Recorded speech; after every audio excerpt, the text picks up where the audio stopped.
Chapter 6 Love and War. Katrina's Perspective. Even though I was of Weltkindish heritage, I grew up in Protestum, and my family had actually lived in this very area for generations. Even though the Protestants gained official control of this area after winning the war, the Weltkinder who lived here refused to leave. Both our peoples had set foot on this land at about the same time, and we believed this was our homeland just as much as it was theirs. Even though the war ended over 100 years ago, I learned from a very early age that many people still clung to their hostility over it. Even though there was no open or violent conflict between us, I and other Weltkinder living in Protestant cities weren't really looked upon all that kindly. Since our people were less technologically advanced than them, they saw us as savages and barbarians. But when I was around my family and Weltkinder friends, I saw that we were no better. I'd often hear them refer to Protestants as mudbrains and burnt faces, slurs referring to their hair and skin color. I didn't get it. If we didn't like it when they looked down upon us, then why did we feel the same way about them? I really just wished we could all get along with each other. Artist's Perspective. Growing up wasn't easy for me. I was the last child born to a large family, and our parents had to constantly be working hard just to support us. Even when they had time to spend with us, there were so many of us that they didn't have much time to give to me, myself. And my siblings were even worse. At least my parents just ignored me. Since I was the youngest and the smallest, if one of my siblings had a bad day, they were always turning to me and giving me a hard time to take out their frustration. I'd try to hang out with other kids and make friends outside my family, but I was kind of shy and awkward, since my experiences with my family taught me that it was better to just shut up and leave other people alone rather than trying to be friendly with them. And I was a bit of a runt, making me an easy target for bullies. It was just words at first, nothing I couldn't handle or didn't hear worse from my family. But one day, when I was 8, I think, a group of boys cornered me and beat me up. And yet, it was that day when my whole life finally turned around. Katrina's Perspective. I was just walking along one day when I heard what sounded like boys' voices talking rough to each other. I went to see what was going on, but I made sure to keep a safe distance and hid behind a building so they couldn't see me. I saw 3 big Protestant boys cornering a little Protestant boy. They kept taunting him, but he just stood there and stared at the ground without saying a word or moving a muscle. I guess the big boys must have gotten frustrated seeing their words weren't having much of an effect on the little one, so next they started hitting him. It was one of the most horrible things I had ever seen. After beating the little boy up, the big boys walked away and left him lying on the ground, bruised and bloodied.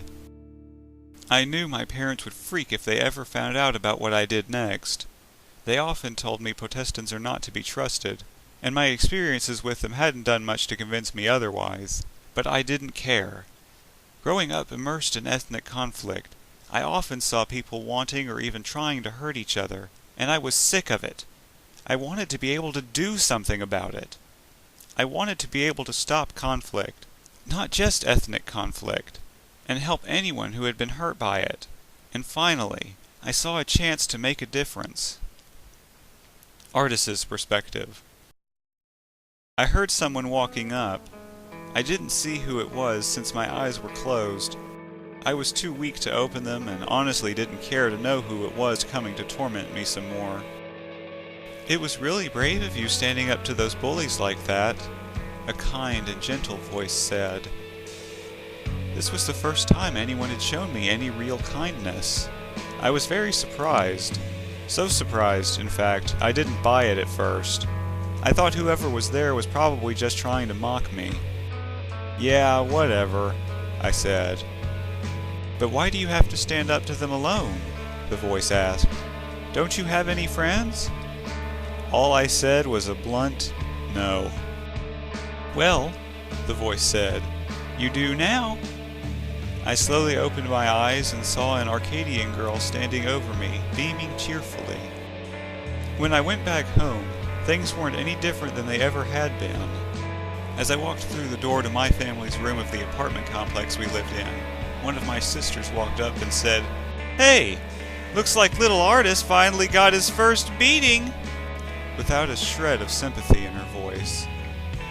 One of my brothers replied, "It's about time. I'm just sorry I wasn't the one to do it."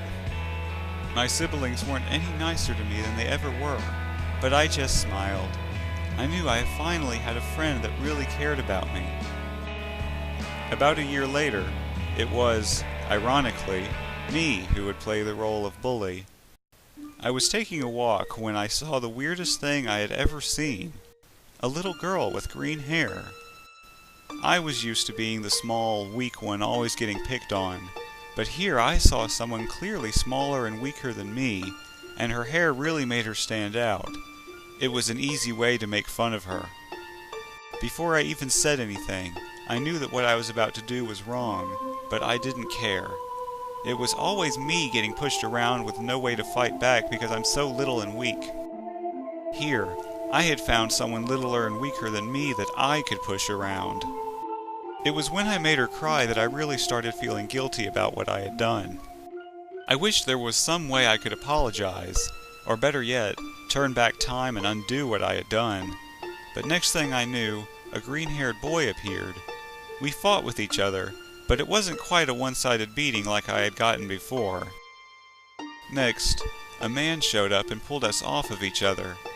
After telling the green-haired boy to go home, he turned to me and sternly said, "If I were you, I'd tell my parents what I've done so I could be properly punished."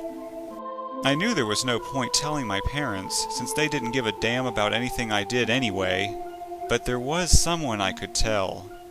I went to see Ketty. When she saw me, she immediately gasped and said, "Oh my goodness! Artis, did you get beaten up again?"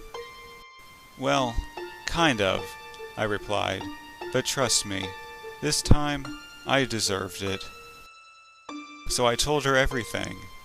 I told her I really wanted to apologize, but I was too afraid to go see them again after what had happened earlier. "Artis," Kitty said, "I am disappointed in you for what you did, but I'm glad to know you want to set things right. Things have to be set right.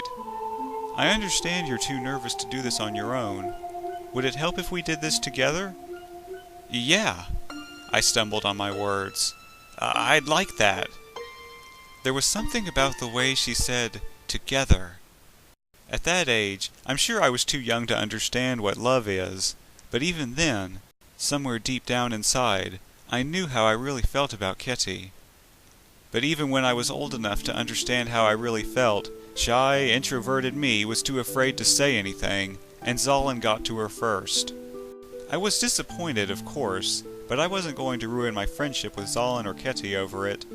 I knew it wasn't their fault I was too afraid to make the first move. And yet, fate would end up giving me another chance to be with her. Katrina's perspective.